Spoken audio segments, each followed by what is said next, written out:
Muy bien.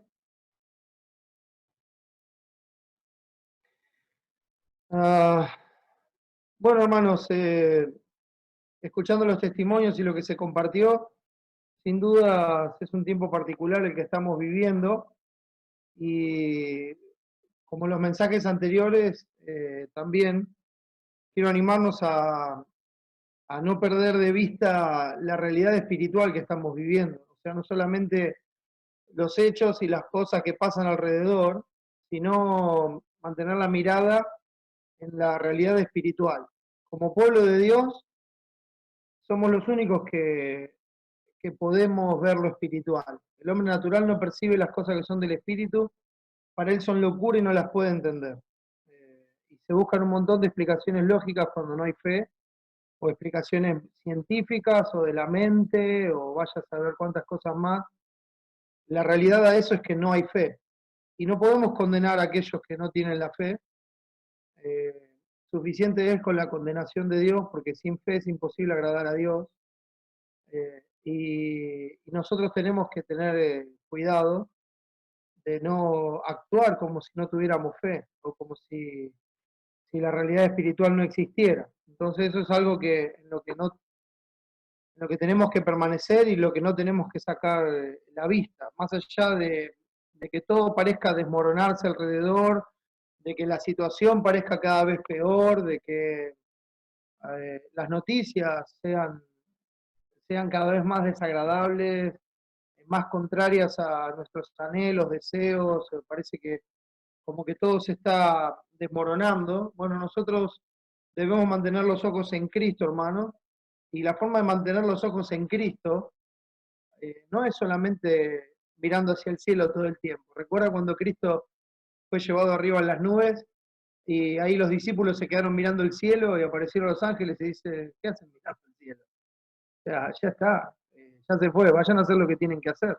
Él ya va a volver, pero mientras tanto no se queden acá mirando el cielo. Entonces, hermanos, mantener los ojos en Cristo significa recordar sus palabras, sus enseñanzas, sus promesas, sus advertencias, todo lo que Él nos reveló que habría que pasar, y mantener los ojos de la fe en ese lugar, y que ese pensamiento en aquello que es honesto, puro, aquello que es de buen nombre, que tiene alguna virtud, aquello que es digno de alabanza, ese pensamiento esté en nosotros, en eso nos manda Dios a pensar, y que así la paz de Dios guarde nuestros corazones, ¿verdad? Esa paz que sobrepasa todo entendimiento, se pare como dos centinelas alrededor de nuestro corazón y nos defienda de todos estos ataques que provienen desde lo natural, no desde lo espiritual.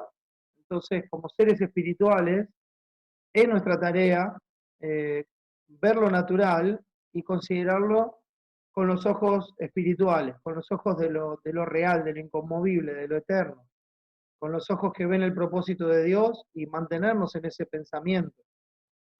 Eso no quita que no nos tengamos que conducir con prudencia, que hacer las cosas bien, eh, que cumplir con lo que tenemos que cumplir. O sea, confiamos en Dios, descansamos en Dios, pero aún delante de Dios seguimos siendo responsables por nuestros actos. Somos responsables de honrar a Dios y también de no tentar a Dios. Entonces hay que encontrar un equilibrio, y hermanos, ese equilibrio siempre está en Cristo, siempre está en la palabra. Es lo que venimos diciendo desde el domingo pasado.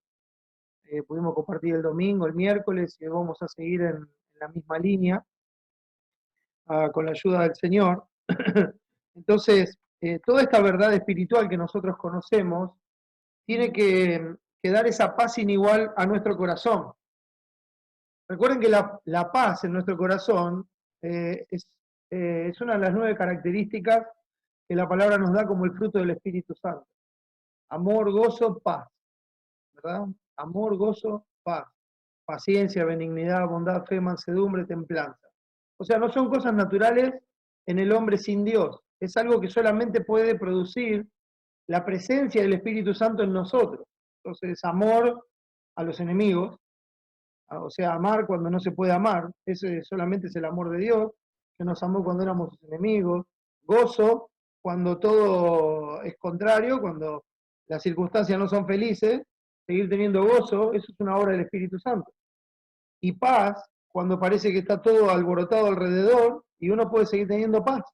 Y al mismo tiempo paciencia. ¿Por qué? Porque eso lo produce el Espíritu Santo en nosotros. Y tiene mucho que ver con que Él nos recuerda todo lo que Cristo nos enseñó, con que Él nos recuerda todas sus palabras, y nos da la gracia para verlas, para creerlas y para ponerlas por obra. Y eso es lo que termina produciendo ese fruto en nosotros, la obra del Espíritu Santo. Entonces, poder tener esa paz y entonces con esa paz que quita los temores, que quita la ansiedad, aprovechar bien este tiempo, eh, aprovecharlo bien como vemos en Efesios, aprovechar bien este tiempo para darle la gloria a Dios, para honrar a Dios.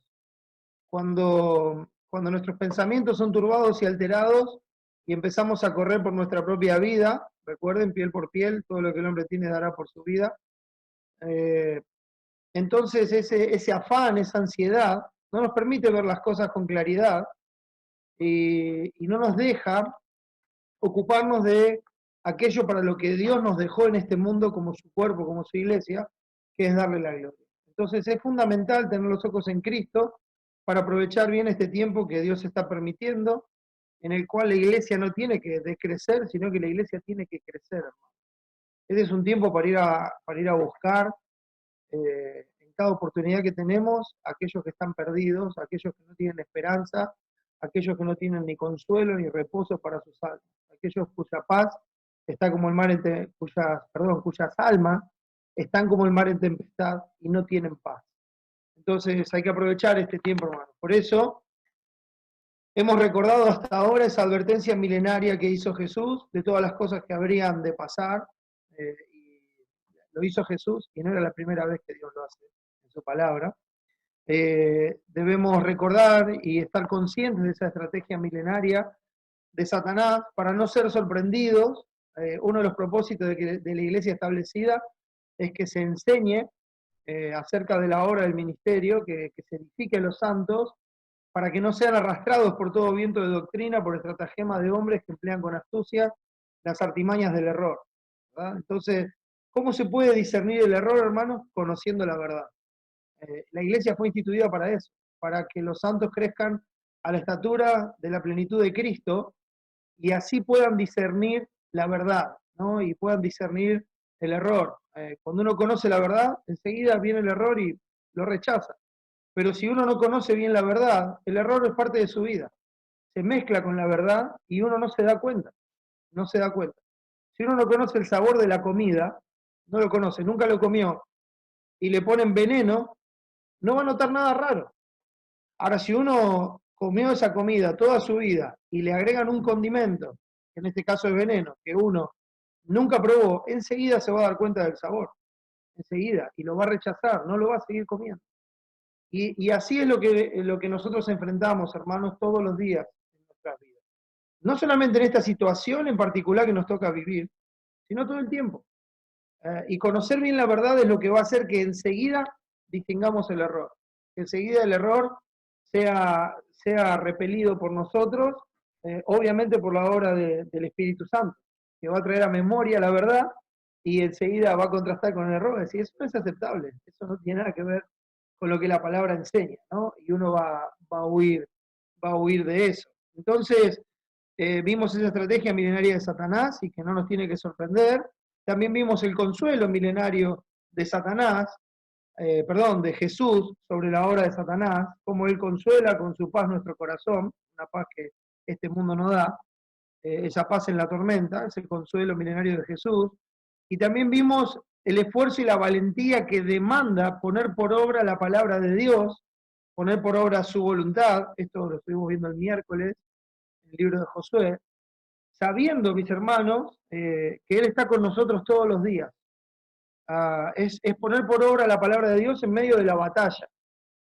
Nadie te podrá hacer frente y eso representaba la batalla espiritual cuando nosotros entramos en Cristo, en la salvación, y el pecado arrecia a nuestro alrededor. No nos va a poder hacer frente, son enemigos derrotados, que Dios pone de rodillas y de espaldas delante nuestro, como dice el Salmo 18, para que nosotros los mortifiquemos y así conquistemos nuestro Canaán y tengamos paz en todos los rincones. Entonces, Es la obra de Dios la que hace esto posible, es el Espíritu Santo obrando en nosotros, y es el que nos da la gracia y la fortaleza, esa fuerza y valentía para poner por obra la palabra, para hacer lo que Dios manda, a pesar de las circunstancias que nos tocan enfrentar.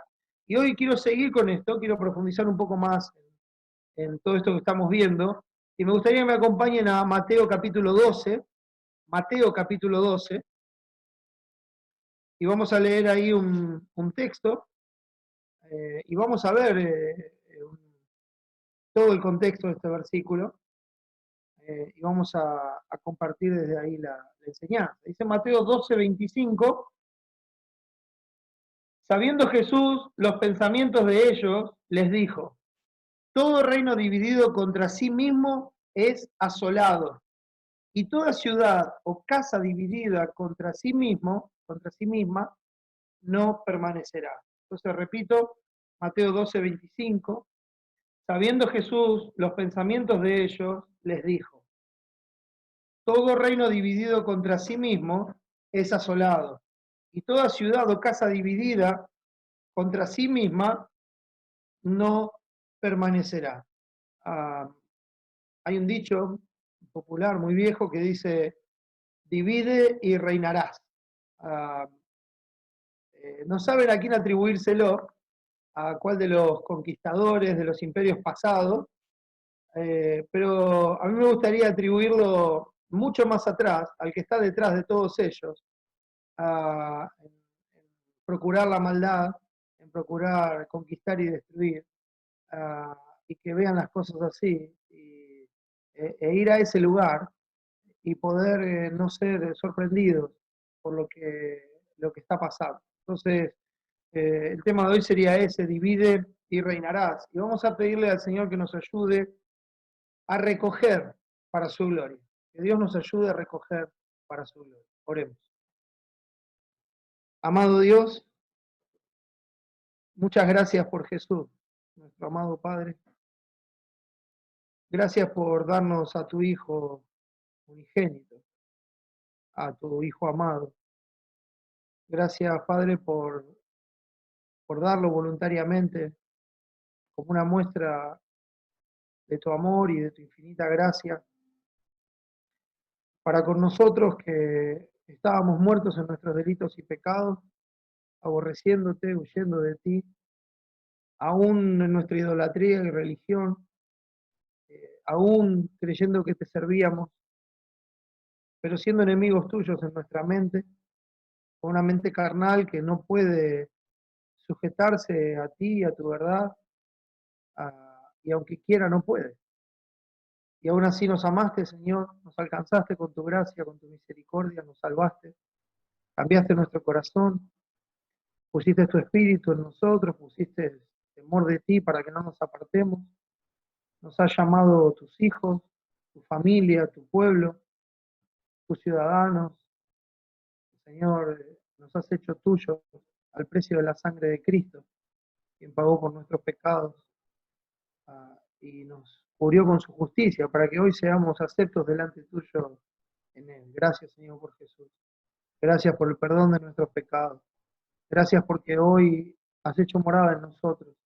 Gracias porque hoy nos ves como tu casa, Señor, y nos muestras que el que merece mayor gloria es el que hizo esa casa, nuestro Señor Jesucristo. Por eso, Padre, queremos rogarte que nos ayudes a estar unidos a Él en todo momento, en todo tiempo, porque separados de Él nada podemos hacer. Y que nos ayudes a recoger en tu reino, Señor. A recoger, no a desparramar, sino a recoger para ti, Señor, para tu gloria. Señor, te necesitamos de tu sabiduría, de tu gracia, y es lo que queremos rogarte ahora, Padre. Que nos edifiques como iglesia. Y también, Padre, tú conoces los corazones de quienes están hoy escuchando o quienes van a escuchar. Y te pido, Señor, que salves a los que no te conocen. Sabemos que tu gracia es suficiente, sabemos que tu poder es suficiente y que lo que es imposible para los hombres es posible para ti. Salva, Señor, para la gloria de tu nombre. Pedimos y agradecemos todo rogándote, Señor. yo rogándote en lo personal, que me ayudes en este tiempo. Dame sabiduría de lo alto, para edificar a tu pueblo y llamar a los que no te conocen. En el nombre de Jesús y para su gloria. Amén.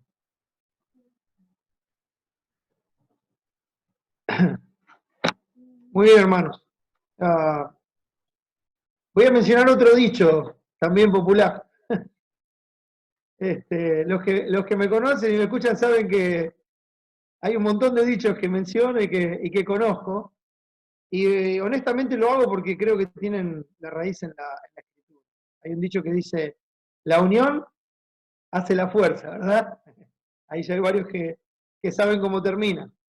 Por lo menos son dichos populares aquí en Argentina, pero creo que de una forma u otra se conocen en todos lados, ¿no? Y no quiero que piensen que voy a predicar dichos populares, porque también los que me conocen saben que no es de ninguna manera mi intención. Pero en alguna forma estas cosas conviven con nosotros en la vida diaria, han convivido en nuestro crecimiento, en nuestra enseñanza, en nuestro desarrollo, y no dejan de ser, eh, en muchos casos, una realidad que proviene desde la Escritura. La Escritura muchas veces nos enseñan estas cosas y luego se han convertido en dicho popular de alguna forma. En algún momento algún filósofo atribuyéndoselo a sí mismo dijo esta frase y así quedó. Pero la realidad es que encontramos que eso viene de la misma Escritura. Por ejemplo, si me acompañan por un momento a Eclesiastés 4, Eclesiastés 4,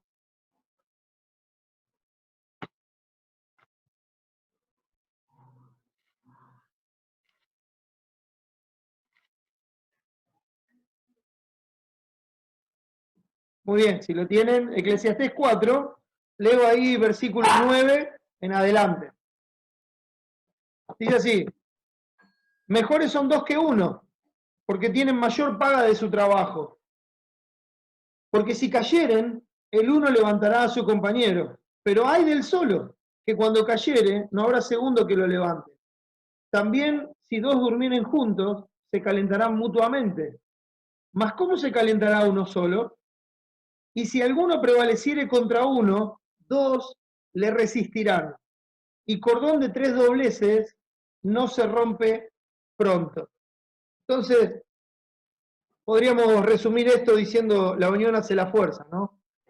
Dios nos enseña que dos son mejor que uno en todos los casos, para compartir todas las cosas, para trabajar, para lo que se hace. Dos son mejor que uno. La unión de dos tiene más fuerza que uno solo apartado y separado.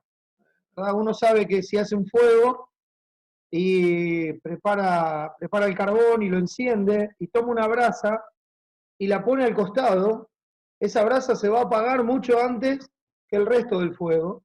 Cualquiera que haya cocinado con leña, con carbón, va a saber que esto es una realidad que es ineludible.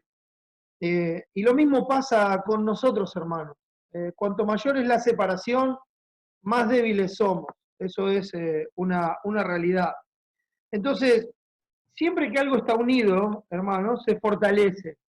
Pero separado es más fácil de romper, sin ninguna duda, sea lo que sea. Una rama, si usted agarra una ramita sola, la parte fácilmente. Pero si agarra un manojo de ramas, o si agarra la rama cuando todavía está en el árbol y quiere agarrarla juntas y romperla, si no lo hizo, yo le digo que cuando se cuelga del árbol, de varias ramas cuesta, aún con este peso, ¿verdad? Entonces, no es fácil de romperlo, no es lo mismo. Una hoja de un libro es muy fácil de romper, uno agarra una hojita y es muy frágil, pero cuando uno agarra el libro completo, difícilmente se puede hacer. Y años atrás había programas donde iban hombres forzudos a romper las antiguas guías de teléfono. Hoy sería muy fácil romper la guía de teléfono porque es un celular muy frágil, ¿no? Pero iban a romper esos libros bien gruesos, lo agarraban y, claro, porque era algo muy difícil, porque no es lo mismo, las hojas eran muy débiles, pero todas unidas, era muy difícil de romper. Lo mismo pasa con un ejército, con un soldado. Un soldado solo es más fácil de enfrentar que un ejército, sea quien sea. ese soldado. Y así podría seguir dando ejemplos, etcétera, etcétera, etcétera. Siempre ha sido, es y será así, mis hermanos. Ah, uno solo es más fácil de romper que todos juntos, separados. Cuando un ejército está dividido entre ellos, es el momento justo para atacar. Cuando se mete esa división en el ejército, entonces es más fácil de atacar, porque se van a terminar matando entre ellos. Y hay ejemplos de eso en las escrituras también. Jesús lo confirma esto con sus palabras, con el texto con el que empezamos, 12:25, cuando él dice, todo reino dividido contra sí mismo es asolado, y toda ciudad o casa dividida contra sí misma no permanecerá. Cuando algo se pone contrario, se separa, se separa. Y cuando se separa y se vuelve contrario, no permanece. Es cuestión de tiempo para que eso se disuelva, para que eso se rompa. Entonces, es algo de lo que nosotros tenemos que tener cuidado. La iglesia en Corinto, y vamos a ver este pasaje de Mateo 12, no es solamente una referencia, lo vamos a ver, pero quiero que meditemos en esta verdad, hermano. La iglesia en Corinto estaba sufriendo divisiones por varias causas, y uno lo puede ver en los dos libros de Corinto, ¿no? Uno era de uno, otro de otro, unos eran carnales en su forma de pensar, otros espirituales, bueno, había diferencias y acusaciones, se juzgaba al otro, diferencias entre los ricos y los pobres, etcétera, etcétera. Había pecado, había idolatría, ah, había algunos que se jactaban de su conocimiento y eso los separaba de otros que tal vez no tenían tanto conocimiento. Entonces había muchas divisiones. Ah, y una de las causas de esas divisiones era la falta de perdón que había entre ellos. Y tenía que ser un hermano confirmado en el amor por causa de su pecado. Este hermano se había arrepentido y ahora debía ser restaurado. Entonces Pablo, inspirado por Dios, les dice a ellos en 2 Corintios, ¿me acompañan? 2 Corintios, el capítulo 2, segunda epístola a los Corintios, el capítulo 2, el versículo 6 hasta el 11, dice así. ¿Lo tienen? 2 Corintios 2, desde el 6, dice así. Le basta a tal persona esta reprensión hecha por muchos, o sea, una reprensión hecha por la iglesia por su pecado, ¿verdad?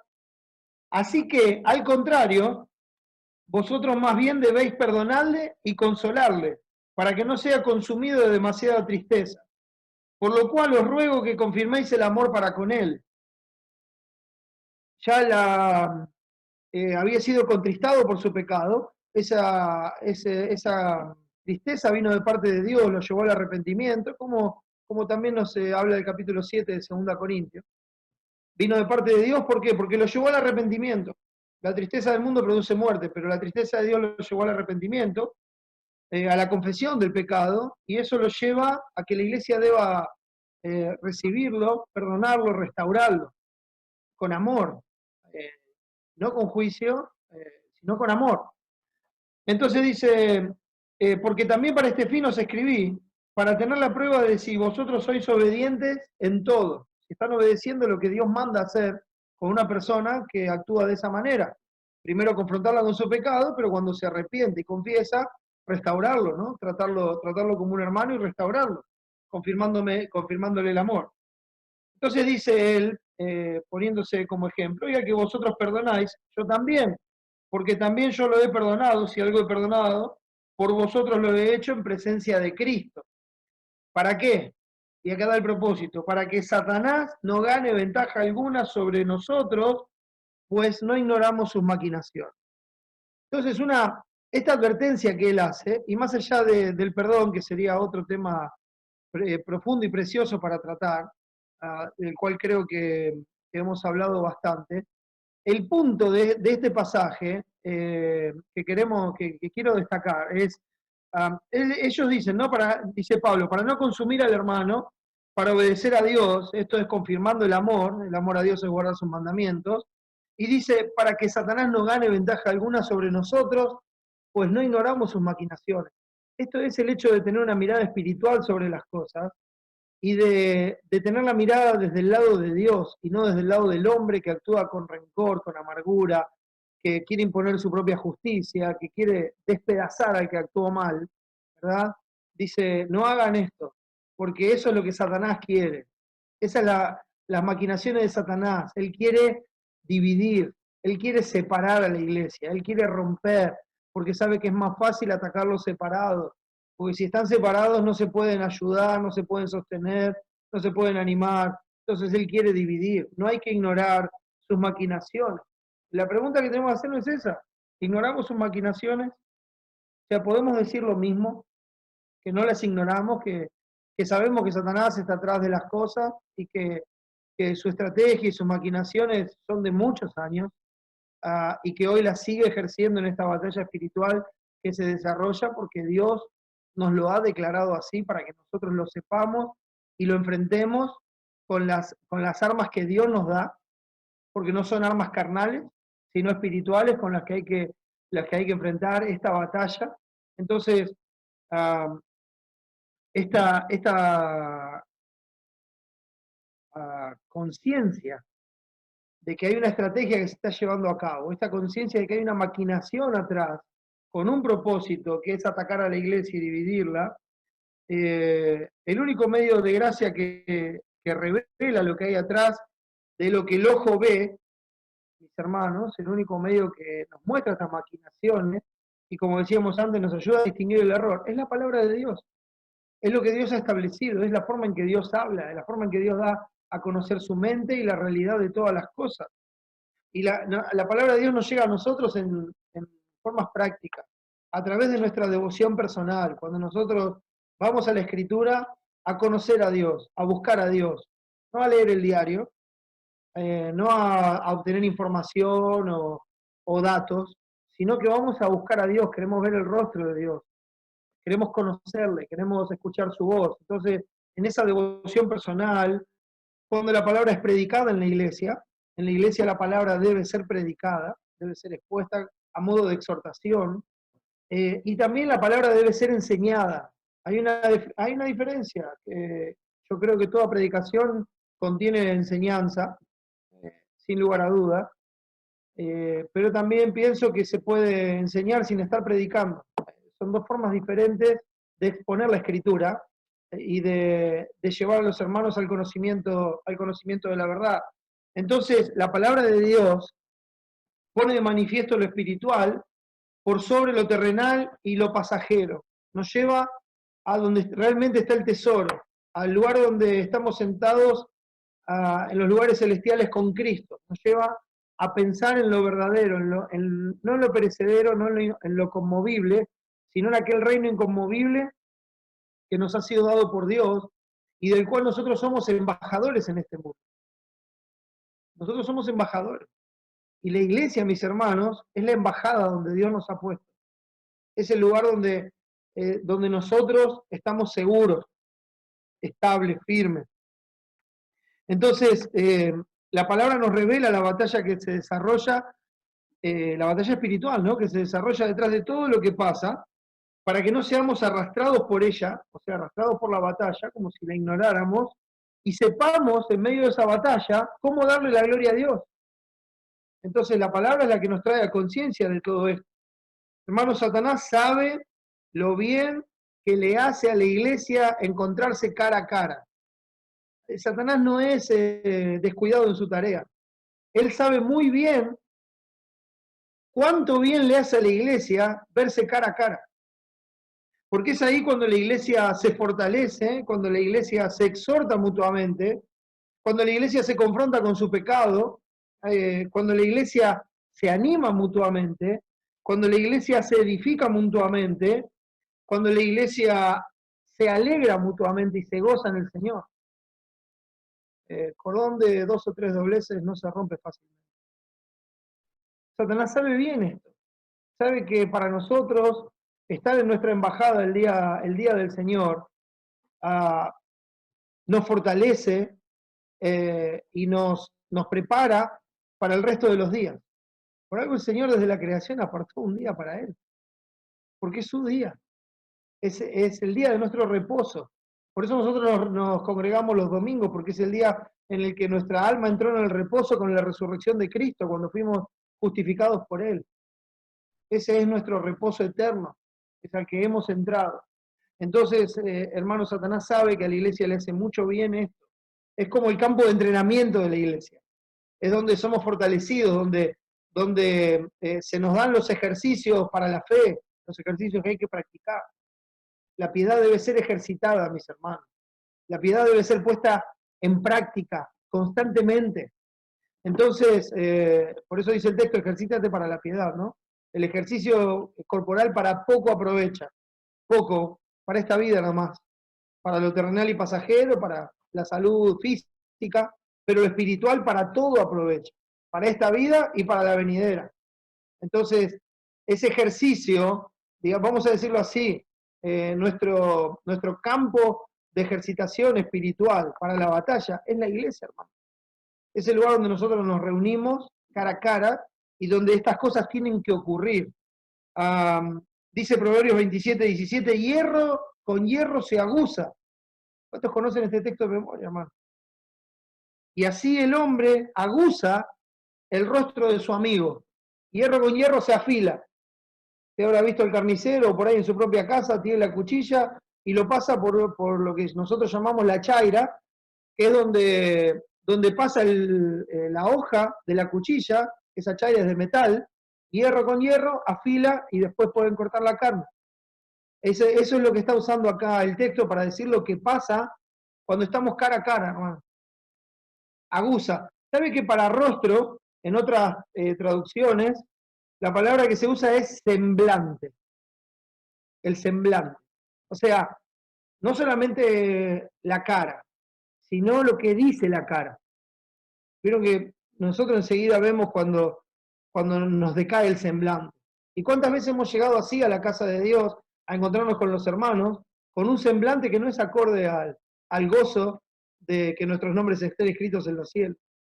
Y al encontrarnos con nuestros hermanos, ellos ven nuestro semblante, nosotros vemos el de ellos, y entonces eso aguza nuestro rostro, cambia nuestro semblante, nos lleva a ver nuestro pecado, nos lleva a poner los ojos en Cristo, cambia nuestro semblante, lo afila, lo prepara para la batalla, lo prepara para salir otra vez a enfrentar las cosas. Satanás sabe todo esto, mis hermanos. No digo que lo entienda, porque se necesita el Espíritu de Dios para entender las cosas. Él conoce la palabra, pero no la entiende, por eso la usa mal, como ya hemos hablado en Mateo 4, como hoy compartía Mariano. La usa mal, la interpreta mal, toma una verdad, como los amigos de Job, toma una verdad para decir lo que él quiere y no lo que la verdad dice en consonancia con toda la escritura. Entonces la usa mal. Y nosotros somos advertidos de ese error, y para no hacerlo mal, necesitamos de la iglesia, mis hermanos. Necesitamos aguzar nuestro semblante unos con otros. Entonces, ¿sabe por qué lo sabe Satanás? Satanás lo sabe porque ve los rostros y las obras del pueblo de Dios cuando sale de estar congregado. Salimos animados, fortalecidos por la palabra, por la comunión, por ver lo que Dios está haciendo en su pueblo, por ver que vamos pasando las mismas cosas, por escuchar los testimonios, por darle la gloria a Dios unidos, por servir a nuestro Dios, por adorar a nuestro Dios. Salimos totalmente fortalecidos, nuestros rostros salen con otro semblante, salimos con ganas de hacer y de servir a Dios. Satanás lo sabe, porque lo ve cuando salimos. Ve cómo menospreciamos todas esas cosas, ahí cuando salimos inmediatamente menospreciamos esas cosas que este mundo nos ofrece para ir en pos de lo verdadero y lo eterno. Pero también sabemos nosotros que en la semana eso va, ¿no? La situación, las circunstancias como que quisiera disminuir nuestras fuerzas y ahí estamos ya preparados para encontrarnos de vuelta con los hermanos a mitad de semana, el domingo, ¿no? Pero especialmente en el día del Señor, para aguzar el rostro, para volver a tener ese semblante que honra y da gloria a Dios. Y que pase esto es un peligro para el reino de Satanás. Es un peligro para él. A él no le sirve una iglesia fortalecida y una iglesia que busca a Dios. Una iglesia que menosprecia, saca los ojos de este mundo y pone los ojos en la eternidad. y ponen los ojos en lo eterno, y esos hijos de luz que usan todo lo que Dios les ha dado eh, para ganar amigos para las moradas eternas, como dice Lucas 16:9. Ganar amigos para las moradas eternas con las riquezas injustas, para que cuando éstas falten, ellos os reciban. Entonces esa visión de lo eterno, de estar con la mente puesta en lo eterno, es lo que la iglesia nos lleva a hacer. Jesús dejó esta sentencia muy clara en nuestro pasaje, en Mateo 12:25, diciendo, sabiendo Jesús los pensamientos de ellos, les dijo, todo reino dividido contra sí mismo es asolado, y toda ciudad o casa dividida contra sí misma no permanecerá.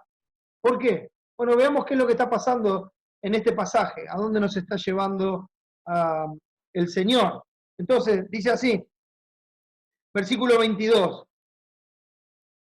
Entonces fue traído a él un endemoniado ciego y mudo, ha traído a Cristo, y le sanó, de tal manera que el ciego y mudo veía y hablaba. Bueno, eso es lo que encontramos. Le trajeron un ciego, un mudo, que estaba poseído por un demonio, y vemos la sanidad milagrosa que hace Cristo, vemos cómo él expulsa el demonio. Esto me hace acordar al endemoniado gadareno, ¿recuerdan? Cuando él le dice, deja a ese hombre, y le dice, déjalo que vayamos a los cerdos, bueno, vayan, y los cerdos van por el despeñadero, muestra la autoridad de Cristo. Viene el rey y se para delante y le dice, salí, no puedes hacer nada. Ya mismo deja a este hombre. ¿Y qué es lo que tiene que hacer el demonio? Salir. Es una sanidad milagrosa. Tal vez este hombre también había sido tratado en base a su condición, como el endemoniado gadareno, atado con grilletes, etcétera, etcétera. El hombre hace lo que puede, pero no puede tocar el problema principal porque es un problema espiritual. Y Satanás está reteniendo a esa persona, pero viene el rey y le dice, déjala, y afuera. Se terminó la discusión. O sea, no hay lugar para las dudas. Vete. No, me quedo porque te la voy a pelear. No tenés nada para pelear. Está el rey adelante tuyo y te dice, salí de acá. Y ese hombre fue libertado, las ligaduras con las que estaba siendo sostenido fueron cortadas, su esclavitud fue hecha libertad, la sujeción se terminó, todas las cadenas fueron rotas y ese hombre fue declarado libre y sano. Pero es una obra espiritual la que Cristo está haciendo. Entonces, cuando pasa esto, fíjense lo que dice el versículo 23, y toda la gente estaba atónita y decía, ¿será este aquel hijo de David? Y aún ellos lo preguntan todavía con cierta duda, ¿no? Están maravillados por lo que acaba de pasar, es algo increíble lo que están viendo. Y la gente se maravilla, y aún con duda en su corazón pregunta, ¿será este aquel hijo de David? ¿Podemos atribuir esto a otra persona más que al Mesías? Esa es realmente la pregunta que están haciendo. Ahora, ¿qué es lo que pasa cuando hacen esta pregunta? ¿Quiénes son los primeros que reaccionan? Bueno, ya en este mismo pasaje habían reaccionado en el templo también, cuando Cristo dijo que era Señor del día de reposo, ¿verdad? Y sanó al hombre de la mano seca. Y acá otra vez están ahí atentos. Dice, ¿qué está haciendo este hombre? Toda la gente se va atrás de este hombre. ¿Qué vamos a hacer? ¿No? El versículo 24 dice así, mas los fariseos al oírlo decían, este no echa fuera a los demonios, sino por Beelzebú, príncipe de los demonios. Es interesante lo que ellos hacen, ¿no? Porque eso muestra la envidia que había en su corazón. Aún Pilato sabía que por envidia lo habían entregado a Cristo para ser crucificado. Y hasta el último momento le decía, lo tengo que soltar, no encuentro ninguna falta en él. No, crucifícale, crucifícale. La envidia.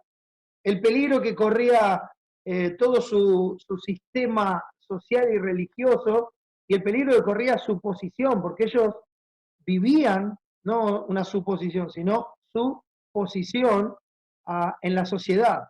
Eran los que mayores beneficios recibían del sistema religioso. Dice, la gente se va atrás de la verdad, se va atrás de Cristo, entonces todo lo que nosotros somos hoy tenemos corre riesgo, tenemos que deshacernos de este hombre. Entonces hay una envidia en su corazón que lleva una reacción natural contra este hombre. Entonces la envidia, el odio, el rencor que ellos tenían produjo en ellos el deseo de desacreditar al otro. Esto es lo que pasa naturalmente. Cuando uno ve la obra de Dios, aquel que no es de Dios, lo que quiere hacer es desacreditar al otro. Me gusta cuando Pablo dice, no necesitamos carta de recomendación, nuestra carta de recomendación son ustedes, escritas en las tablas de su corazón, escritas en esa piedra que no puede ser borrada. El testimonio de que nosotros venimos de parte de Dios es que la palabra de Dios cambió sus vidas. Ese es el testimonio. No necesitamos más testimonio. Y acá lo que ellos quieren hacer, no dar una carta de recomendación, sino dar una carta de no recomendación para con Cristo. Entonces tratan de desacreditarlo, tratan de atacar lo que es la obra de Dios. Hacen una acusación baja y vil para que, con la esperanza de que nadie ponga los ojos en él. Le dicen, este es del diablo, este los echa por Belcebú, que es el príncipe de los demonios. Es por él quien está echando los demonios, ¿no? Ahora, esta declaración que ellos hacen tenía un problema. tiene un problema, y eso es de lo que se va a ocupar Cristo, de poner en evidencia. Porque esto que los fariseos están haciendo tiene mucho que ver con lo que Cristo les dijo en Juan 8, cuando le dice, ustedes son hijos de vuestro padre el diablo, y los deseos de vuestro padre queréis hacer. Él es mentiroso y homicida desde el principio. Entonces uno no puede ignorar esa realidad, y que esto es una estrategia habitual de Satanás, que de ninguna manera puede impedir la obra de Dios. Él no puede impedir que los hombres sean limpiados y que por medio del conocimiento de la verdad sean verdaderamente libres. No lo puede hacer. Entonces, ¿qué hace Satanás? Satanás se levanta contra las iglesias. ¿Cómo?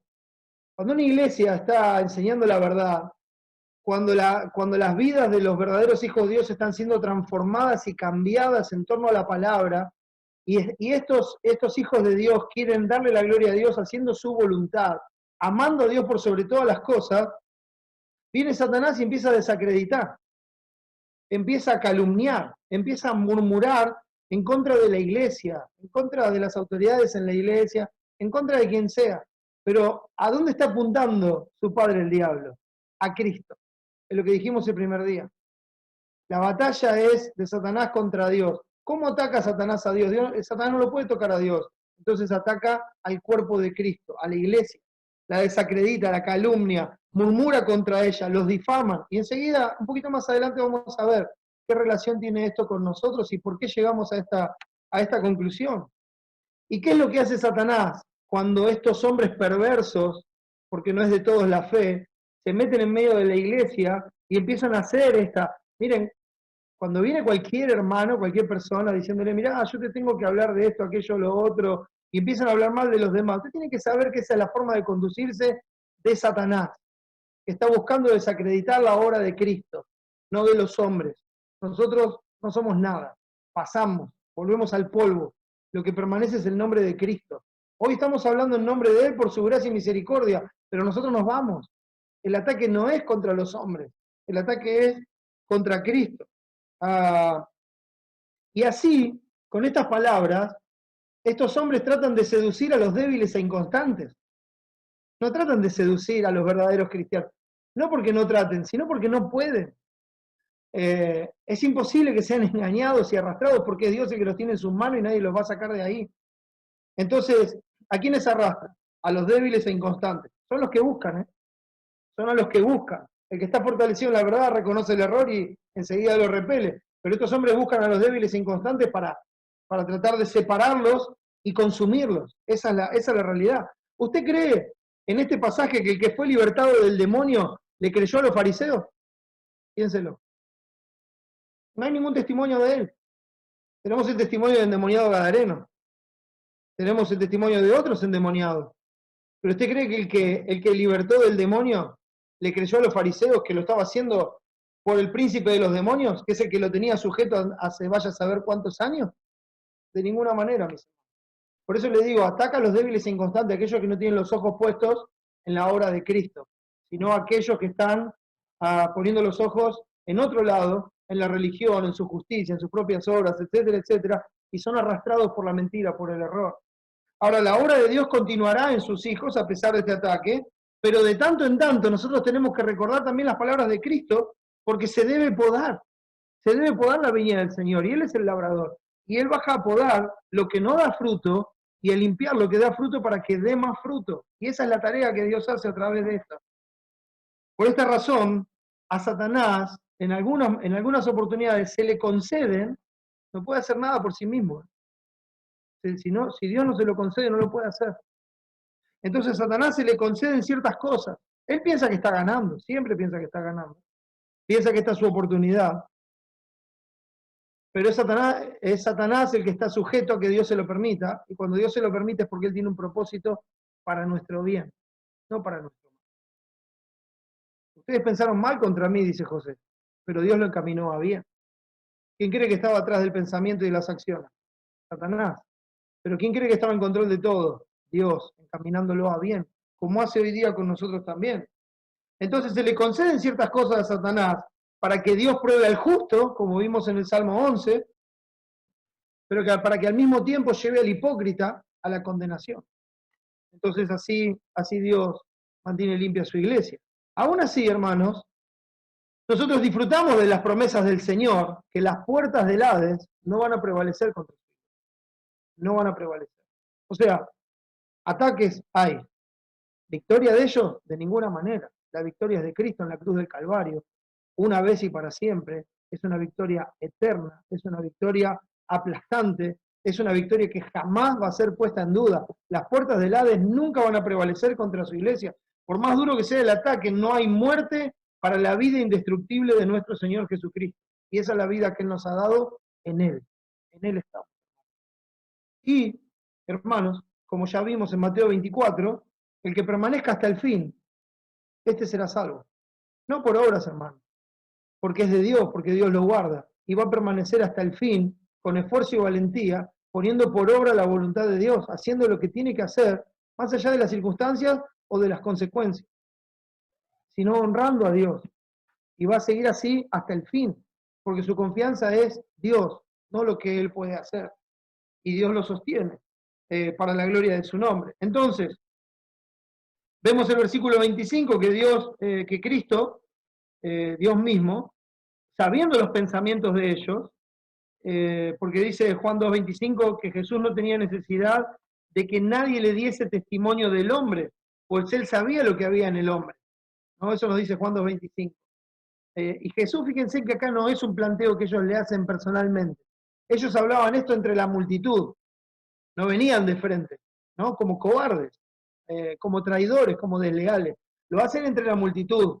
Así es la murmuración, así es el trabajo de Satanás.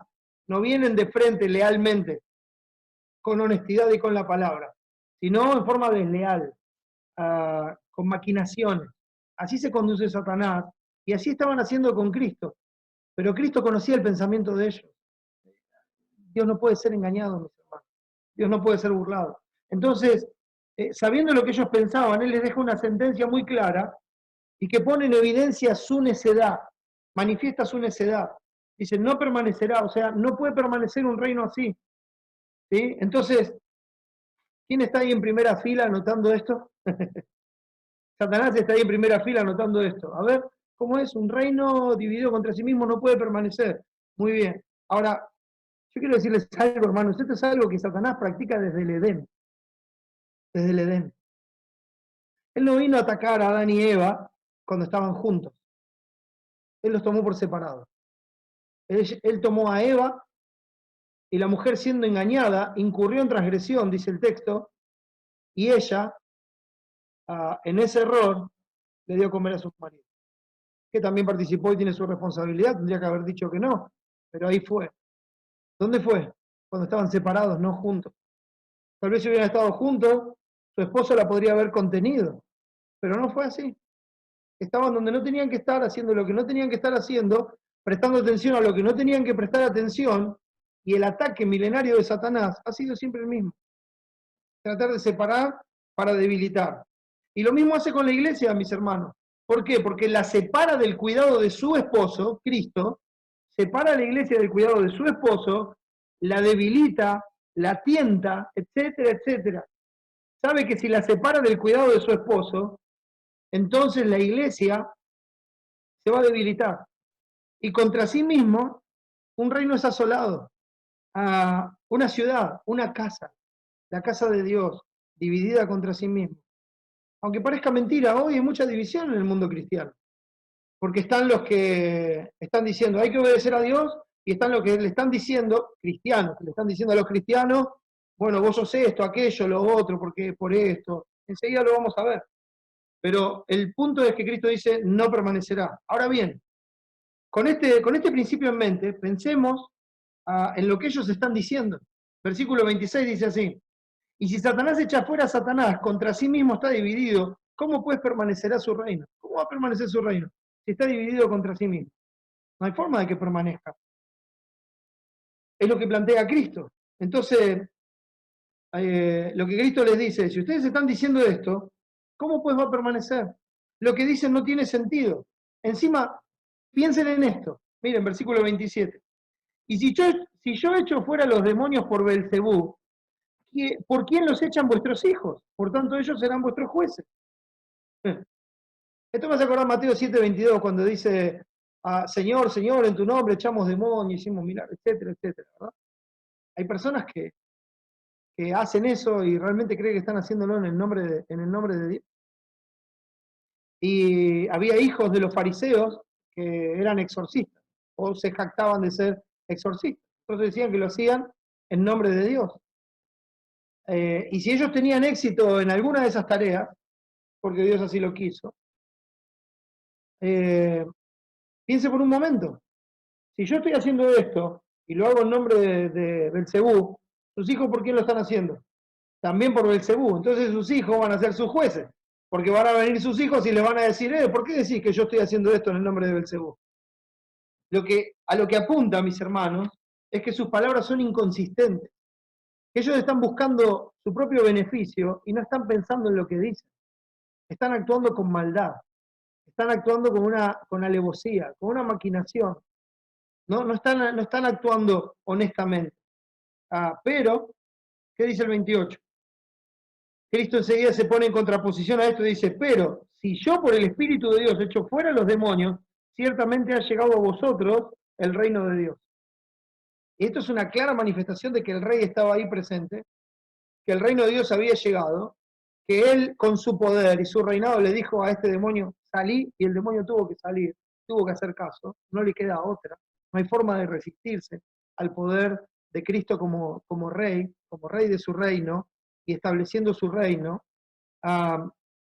Entonces, la pregunta o la contraposición que hace Cristo es, pero, si este es el Espíritu Santo, si lo que yo estoy haciendo es por el Espíritu Santo, esto no es Belcebú, esto es una prueba del reino de Dios. Esto es una prueba del evangelio del reino que debe ser predicado, mis hermanos, en esta era evangélica. ¿Y por qué digo esto? Por lo que dice a continuación el Señor Jesucristo, versículo 29. Porque ¿cómo puede entrar alguno en la casa del hombre fuerte y saquear sus bienes si primero no le ata? Y entonces podrá saquear su casa. Entonces, ¿cómo está relacionado esto?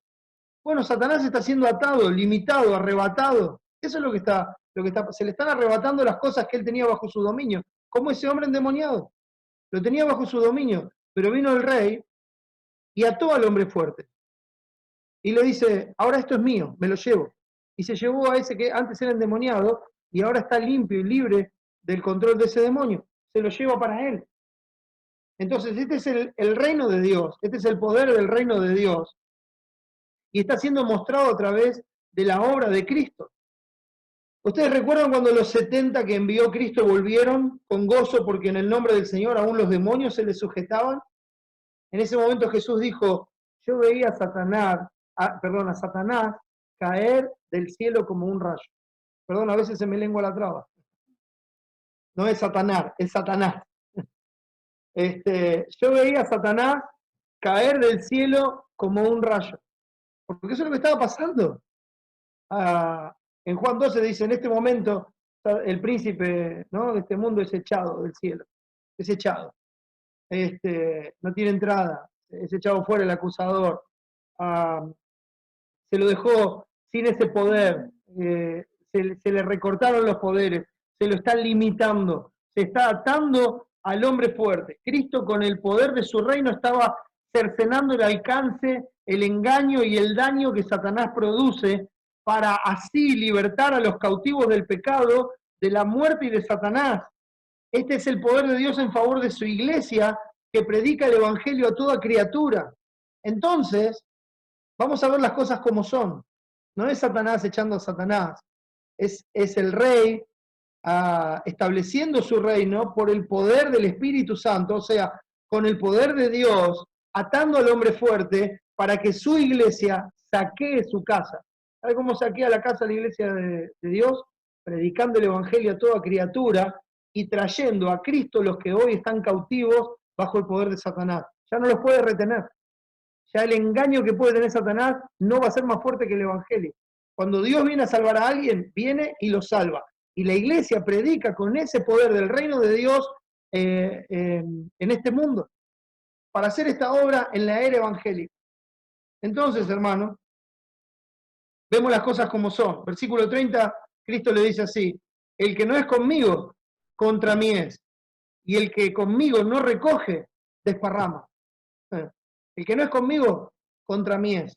Y el que conmigo no recoge, desparrama. Esto es lo que está pasando realmente en esta situación. Cristo dice: yo hago la obra de mi Padre, la iglesia hace la obra de su Padre, recoger, hermanos, por el poder del Evangelio a sus escogidos de todo el mundo. Eso es lo que está haciendo. Eso es lo que hizo Cristo. Está trayendo a los hombres así, libertándolos de la esclavitud del pecado, de la muerte y de Satanás. Entonces él está diciendo, ellos claramente estaban en contra del reino de Dios, tratando de parar su obra, pero no pueden, no podían detener su poder. Por eso entonces trataban de desparramar con la difamación, con la murmuración, con la calumnia y con la desacreditación. No pueden parar la obra. Entonces tratan de mentir y atacar para tratar de llevarse a los débiles e inconstantes, aquellos que no son de Dios, que solamente viven una religión. Con un proceder común de Satanás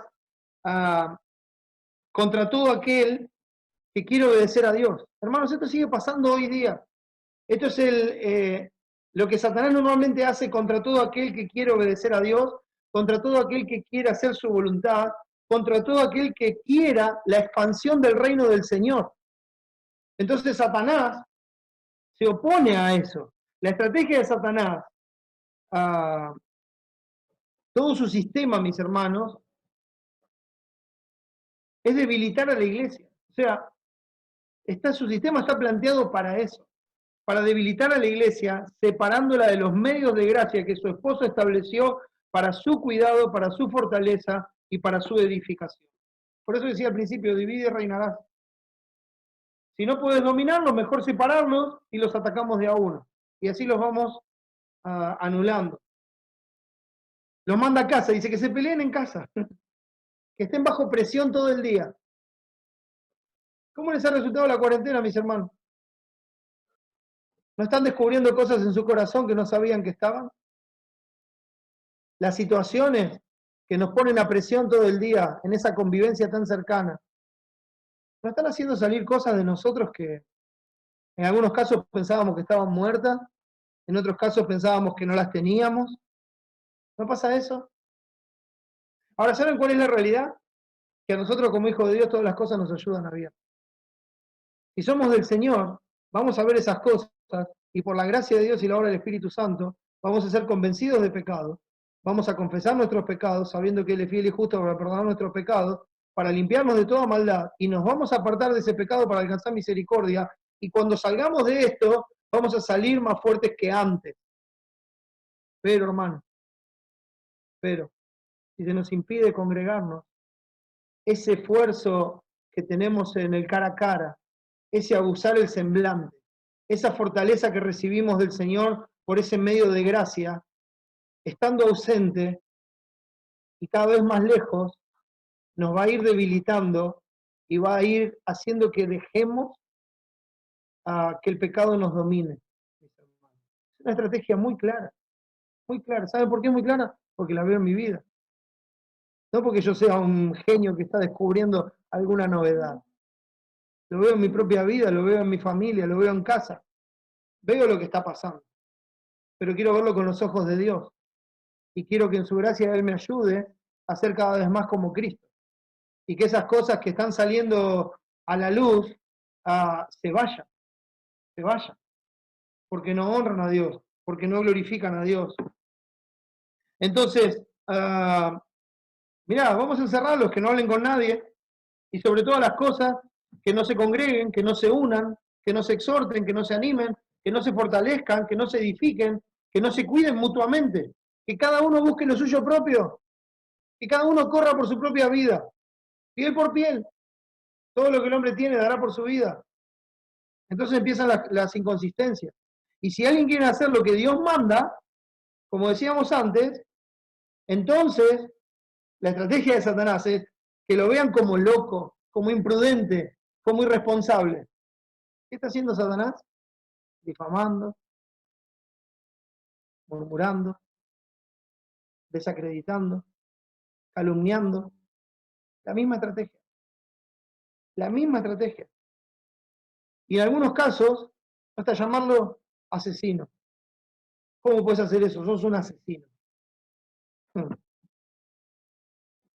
Tristemente esto pasa en el mismo pueblo de Dios, o en los mismos que dicen ser el pueblo de Dios. Asesino. Una inconsciencia total de que Dios es el que da la vida y el que la quita. Y que la forma de morir es solamente un medio, que solamente va a ser usado el día que Dios estableció para que nosotros vayamos a su presencia. Porque Él ha prefijado los tiempos y los límites de nuestra habitación. Nadie, mis hermanos, se muere en las vísperas. Nadie. Y que salgan palabras duras de nosotros mismos para con otros hermanos, para juzgarlos y condenarlos, porque quieren hacer lo que Dios manda, termina mostrando qué es lo que hay en nuestro corazón, mis hermanos.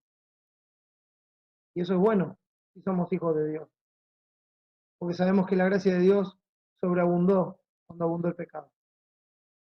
Y eso es bueno porque si alguno hubiere pecado, abogado tenemos para con el Padre, a Jesucristo el justo. Pero el otro se va a enojar, se va a endurecer, se va a poner más furioso y va a seguir contra los otros cristianos. Increíble. Pero esto es lo que está pasando hoy día, mis hermanos. Esto pasa hoy día. La pregunta que deberíamos hacernos es, ¿recogemos o desparramamos? La pregunta que nos hace el texto es, ¿recoges o desparramas? ¿Cristo o Satanás? ¿A quién estás sirviendo? ¿Para quién estás trabajando? ¿Por qué? Porque el versículo 31 y 32 de nuestro pasaje dice, por tanto os digo, todo pecado y blasfemia será perdonado a los hombres, mas la blasfemia contra el Espíritu no le será perdonada. A cualquiera que dijera alguna palabra contra el Hijo del Hombre le será perdonado, pero al que hable contra el Espíritu Santo no le será perdonado, ni en este siglo, ni en el venidero. No le será perdonado. Interesante, ¿no? Uno dice, bueno, pero esto lo está diciendo Jesús por lo que le dicen a él. Unos capítulos más atrás, hermanos, de Mateo, capítulo 9, esto ya había empezado. El versículo 34 dice así, pero los fariseos decían, por el príncipe de los demonios, echa fuera a los demonios. No es una novedad esto. Ahora, en el capítulo 10, versículo 24, este es Cristo hablando, y dice así, el discípulo no es más que su maestro, ni el siervo más que su señor. Bástale al discípulo ser como su maestro y al siervo como su señor. Si al padre de familia llamaron Beelzebú, ¿cuánto más a los de su casa? ¿Cuánto más a los de su casa? Y aquí es donde este pasaje, mis hermanos, se aplica a nosotros. Acá le están diciendo a Cristo que Él hace la obra de Dios por el príncipe de los demonios, por Beelzebú. Y hoy encontramos eso, que nos acusan como si fuéramos hijos de Satanás por hacer lo que Dios nos manda hacer. Y tenemos que tener un cuidado profundo, porque esto es lo que haces cuando hablas mal del pueblo, cuando hablas mal del Hijo de Dios, del que forzado y valientemente no se quiere apartar ni a diestra ni a siniestra de la voluntad de Dios. No debe sorprendernos, hermanos, esta aplicación a este pasaje. al hablar en contra de la obra de Dios y del que hace la voluntad de Dios, porque hermanos, solo por la obra del Espíritu Santo podemos hacer lo bueno ante Dios. Ninguno de nosotros puede hacer lo bueno ante Dios sin el Espíritu de Dios. La única forma que nosotros podemos poner por obra, en tal forma que Dios sea glorificado y que se hagan tesoros en el cielo, la voluntad de Dios, la única forma de hacerlo es por la obra del Espíritu Santo en nosotros. Entonces, cuando alguien habla mal de nosotros, de las cosas buenas, que no son nuestras, que son de Dios y que son para su gloria, porque es Él el que nos hace apto para toda obra buena, haciendo Él en nosotros lo que es agradable delante de Él para la gloria del Padre. Cuando alguien habla mal de eso, está hablando mal del Espíritu Santo, que es el que hace todas estas cosas en nosotros. No de nosotros. Nosotros pasamos, hermanos. El ataque es contra Cristo, mis hermanos. Uno habla livianamente contra el Espíritu de Dios. A eso se refiere la blasfemia. Y esto no muestra solo tu falta de arrepentimiento, cuando se habla así livianamente, sino una negación de Dios en Cristo y Cristo en la iglesia, que es su cuerpo. Eso es lo que se está negando. Ahora, avanzo un poquito más con esto. Este pecado, mis hermanos, no tiene perdón nunca, ni en este siglo ni en el venidero. ¿Por qué? ¿Cuál es la razón? La razón es porque esta afirmación no viene de Dios. No viene de Dios. Cuando dice que una persona habla así, dice ese pecado no tiene perdón. ¿Por qué? Porque esa persona, esa afirmación no viene de Dios. Así como cuando Cristo le dijo a Pedro, bienaventurado eres Simón, hijo de Jonás, porque no te lo reveló ni carne ni sangre, sino mi Padre que está en los cielos, cuando Pedro había dicho que Cristo era el Hijo del Dios viviente, el Mesías. Cuando Pedro dijo eso, Jesús dice, esto no viene de Pedro, esto te fue dado por el Padre. Esto es una obra del Espíritu Santo en tu vida, no es una obra personal, no es algo tuyo. Entonces,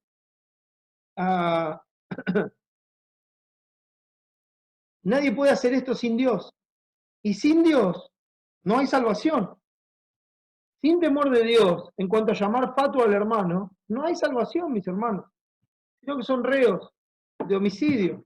Ahora, puede haber religión, apariencia, hipocresía, pero no salvación. Por eso enseguida Cristo dice, y sigue con este pasaje, y sigue con la afirmación que acaba de hacer, sigue con este texto, lo llama a considerar. Así empieza el versículo 33, cuando dice, o haced. Esa frase lleva a considerar lo que están diciendo. Miren, fíjense, lo que están diciendo es inconsistente. Están mezclando las cosas. Dicen una cosa y hacen otra. Dice, o haced el árbol bueno y su fruto bueno, o haced el árbol malo y su fruto malo, porque por el fruto se conoce el árbol. Generación de víboras, ¿cómo podéis hablar lo bueno siendo malos? Porque de la abundancia del corazón habla la boca. El hombre bueno del buen tesoro del corazón saca buenas cosas, y el hombre malo del mal tesoro saca cosas malas. Eso es lo que está pasando. Esto es bueno, sus hijos, ¿verdad? Lo que estaban haciendo sus hijos al expulsar los demonios, pero esto es malo cuando hablan de Cristo. Lo hace por el príncipe de los demonios. Esto es bueno si yo lo hago por hoy día, hermanos. Es bueno. Si yo lo hago por trabajo y tengo permiso, entonces no corro riesgo de contagiar a nadie. Lo puedo hacer tranquilo. Pero si lo hago por Dios, es malo. Soy una mala persona. No estoy pensando en los demás. ¿Se da cuenta? ¿Se da cuenta que nos lleva a pensar el sistema? El loco es el que se quiere congregar el domingo, no el que va a trabajar todos los días. ¿Se da cuenta? ¿Cómo es posible eso? Y a veces hasta conviven en nuestra misma casa. ¿Cómo es posible que se desarrolle esto así? Entonces hay una inconsistencia en las palabras, hay una veleidosidad, hay cambios que son convenientes. Y todo tiene una sola raíz, mis hermanos. Depende de dónde está el corazón. Fíjese, Cristo plantea dos árboles y eso representan dos corazones. Esto muestra a Jesús y a los fariseos. El árbol bueno hace cosas buenas, el árbol malo hace cosas malas. Por tanto, os hago saber que nadie que hable por el Espíritu de Dios llama anatema a Jesús. Y nadie puede llamar a Jesús Señor sino por el Espíritu de Dios, sino por el Espíritu Santo. 1 Corintios 12:3. Entonces, cuando una persona dice que Jesús está haciendo las cosas por el príncipe de los demonios, está llamando anatema a Jesús. Y nadie puede hacer eso por el Espíritu de Dios. No está hablando de parte de Dios. Una persona que habla así no está hablando de parte de Dios. Y nadie puede llamar a Jesús Señor si no es por el Espíritu Santo. O sea que si nosotros podemos llamar a Jesús Señor, no hay ninguna jactancia, porque es el Espíritu Santo, es por gracia, es para la gloria de su nombre, no porque seamos mejores que los demás. Entonces cada uno habla conforme a su corazón, conforme a lo que son, conforme a la raíz que hay en ellos y a dónde está arraigada su fe. Por eso, mis hermanos, cuidado. Si niegas la obra de Dios, estás negando a Cristo. Si te gozas en la obra de Dios, no es mérito para ti, es por el Espíritu Santo que Él ha hecho morar en ti, la gloria es para su nombre. No es personal. Cuidado, hermanos, cuidado. Porque Dios nos hace responsables de cada palabra que nosotros decimos. Fíjese el versículo 37. Perdón, el 36, me estaba salteando. Mas yo os digo que de toda palabra ociosa que hablen los hombres, de ella darán cuenta en el día del juicio. Y acá está hablando todavía de la blasfemia. La palabra ociosa, una palabra liviana, una palabra de desprecio, una palabra de acusación. El bla, bla, bla, bla, que no cuesta nada. Esa palabra ociosa. Todos darán cuenta delante de Dios en el día del juicio. O sea que las palabras van a mostrar qué hay en nuestro corazón. Y vamos a ser juzgados porque esas palabras son el reflejo de nuestro corazón. Miren lo que dice el versículo 37, que es el versículo final de nuestro texto. Tus palabras son el reflejo de tu corazón. Dice así, porque por tus palabras serás justificado y por tus palabras serás condenado. Por tus palabras serás justificado y por tus palabras serás condenado. Porque de lo que habla la boca está lleno el corazón, hermanos. Romanos 10:9 dice que si confesares con tu boca que Jesús es el Señor y creyeres en tu corazón que Dios le levantó de los muertos, serás salvo. Porque con el corazón se cree para justicia, pero con la boca se confiesa para salvación. Si hay justicia en el corazón, si hay fe dada por Dios, entonces no había problema en llamar a Jesús Señor en un momento en el cual si uno llamaba Señor a otro que no fuera el César, perdía su vida. O sea, llamar Señor a Jesús era poner en riesgo su vida física. Y cuando una persona cree en el corazón para justicia, eso se refleja en sus dichos. No tiene vergüenza ni temor de confesar que Jesús es el Señor sobre todas las cosas, aún sobre el César, aún sobre el gobierno. No hay problema, porque hay justicia en su corazón, hay fe dada por Dios, y el Espíritu Santo lo lleva a llamar Señor a Jesús. ¿Es Jesús tu Señor, mi hermano, mi hermana? ¿Es Jesús tu Señor? En el pasaje paralelo de esto, en Lucas 6, Jesús dice, después de esto dice, ¿por qué me llamás Señor, Señor? Y no haces lo que yo digo. ¿Eh? ¿Por qué me llamás Señor, Señor y no haces lo que yo digo? Entonces el que llama a Jesús Señor, hace lo que Él dice. Si pues soy Padre, ¿dónde está mi honra? Si soy Señor, ¿dónde está mi temor? Esa es la forma de conducirse el pueblo de Dios. Por eso debemos preguntarnos, ¿recogemos o desparramamos, hermano? ¿Qué es lo que estamos haciendo? ¿A quién servimos? ¿Nos gozamos en la obra y voluntad del Señor por el Espíritu Santo en nosotros, que produce el gozo, la paciencia, la paz, el amor? ¿Nos gozamos? ¿Nos gozamos en ver a su pueblo obedecer? ¿Nos gozamos en eso? Por eso, hermano, tenemos que tener cuidado con nuestras palabras. Si estamos dividiendo o si estamos uniendo. Si estamos recogiendo o si estamos desparramando. No dividamos con lo que decimos, no dividamos con lo que hacemos. Unamos al pueblo de Dios, mis hermanos, y gocémonos en aquellos que con esfuerzo y valentía quieren darle la gloria a Dios, haciendo lo que es agradable delante de su nombre, haciendo aquello que nuestro Señor sobre todas las cosas nos mandó a hacer hasta que Él venga. Prediquemos el Evangelio, hermanos, y si tenemos oportunidad, congreguémonos como iglesia para ser fortalecidos y para darle la gloria a Dios y que este mundo escuche y vea a Cristo en nuestras vidas. El Evangelio del Reino predicado hasta que Él venga. Amén. Vamos a ver. Nuestro Padre, te damos muchas gracias por tu palabra, gracias por Cristo, por su obra, gracias por enseñarnos, Señor,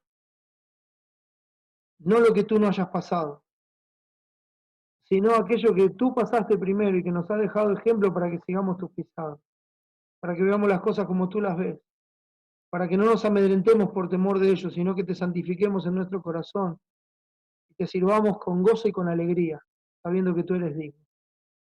Te pido, mi Señor, que nos ayudes y nos fortalezcas. Sé que es un tiempo difícil, sé que es un tiempo de angustia, sé que es un tiempo de dolor, sé que es un tiempo de dudas en nuestros corazones, sé que es un tiempo donde estamos siendo debilitados y también sé que es un tiempo que si se extiende, Señor, puede ser muy difícil para nosotros.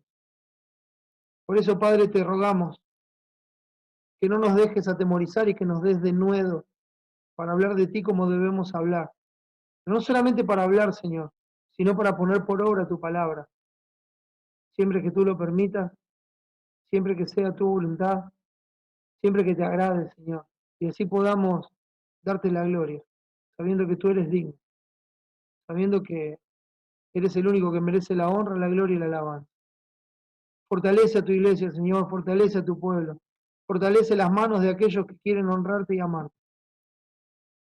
Y que juntos, Señor, no separados, sino juntos, por la obra de tu Espíritu Santo, solícitos en guardar esa unidad del Espíritu, en esa paz que nos has dado en tu Espíritu Santo, solícitos, Señor, en mantener eso, seamos fortalecidos y podamos hacer frente en esta batalla espiritual. Gracias, Señor, por Cristo, gracias, Señor, por su palabra, por tu amor, por todas las cosas. En el nombre de Cristo y para su gloria. Amén. Señor les bendiga, mis hermanos. Mariano. Voy al cielo, soy peregrino, a vivir eternamente con